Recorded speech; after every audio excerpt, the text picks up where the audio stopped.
Hello, I'm Bonnie and welcome to Hand Building at Home. Today we're making a blob dog sculpture with your choice of accessory. So for this tutorial you will need a wire cutter, a wooden modeling tool, a pin tool,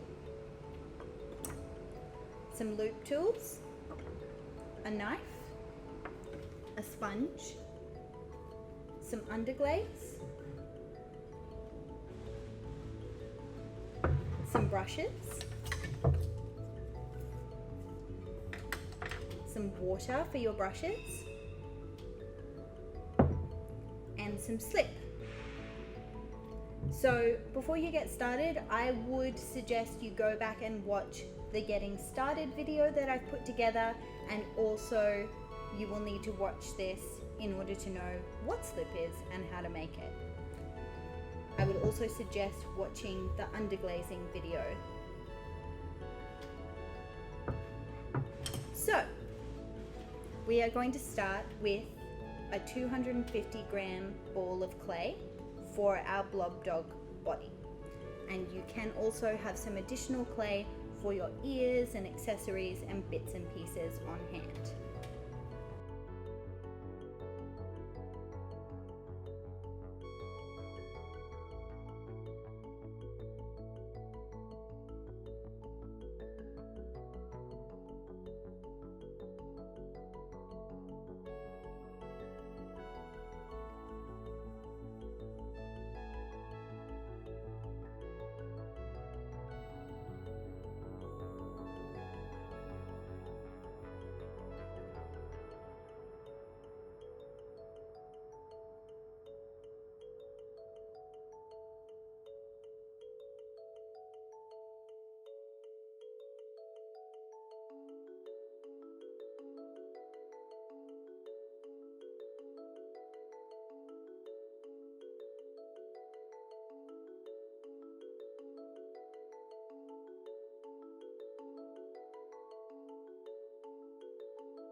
Okay, so once you've got the basic body shape of your blob dog, you can think about whether you want to bulk out some areas.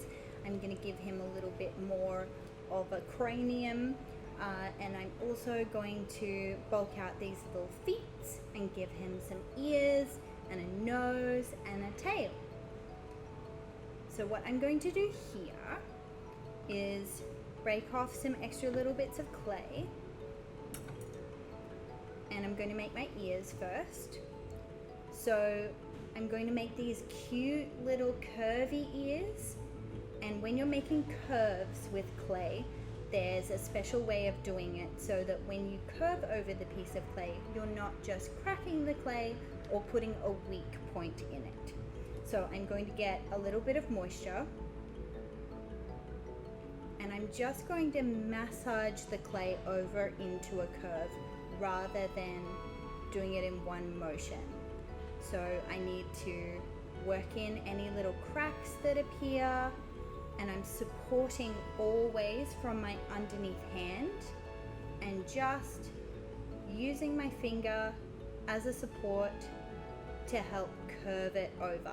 And I do this from the outside and the inside, always supporting until I get the degree of curvature that I am after. It's a very big ear. You are stunning.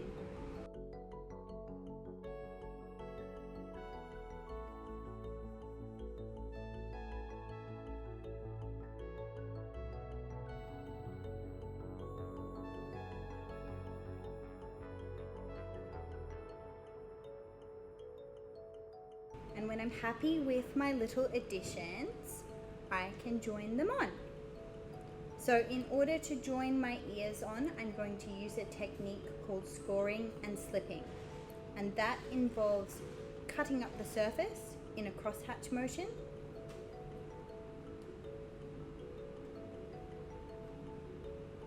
on both sides that you're joining onto. So what I'm going to do here is take a little paintbrush, dip it in my slip, paste on, and then I'm going to position it where I'm going to pop my ear,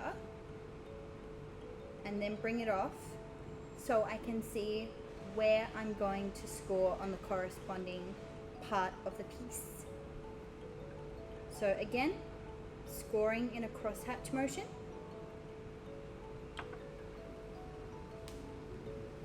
Add a little bit more slip. Better to overscore than underscore, I say. Pop it on, add a little bit of pressure, wiggle into place, and then take your wooden modeling tool and smooth all the way around the additional piece onto the body.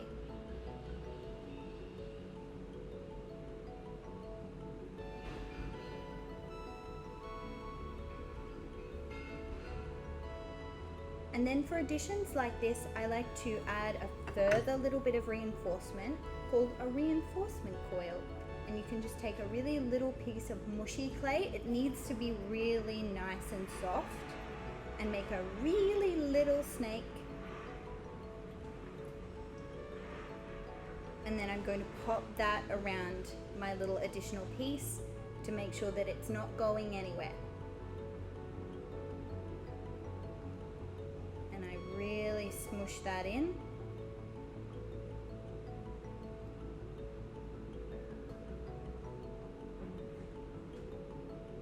It's really important to score and slip so that you're not putting air bubbles in between the two layers, and so your pieces don't fall off.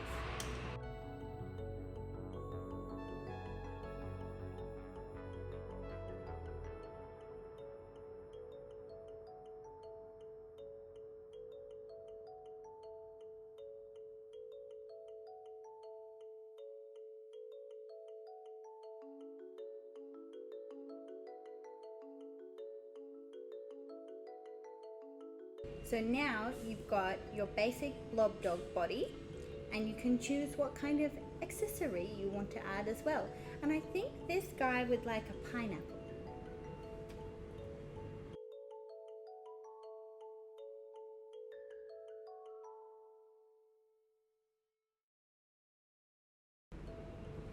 And there you go. You've got your little raw blob dog and accessory. And what I would recommend is giving it a little bit of time to dry, or giving it a little go over with a hair dryer, and you can get a sponge and a little bit of water. You don't want to drown it, and give it a little bit more of a smooth over, and then we can underglaze your blob dog. So at this point, if you haven't gone and watched the underglazing tutorial, you will need to go back and watch that and pay attention to underglazing on wet clay if you're going to paint it straight away, or if you want to let your blob dog dry out. Give it a little cover over with your plastic bag or a little plastic box, and then you can paint it with the painting on dry instructions.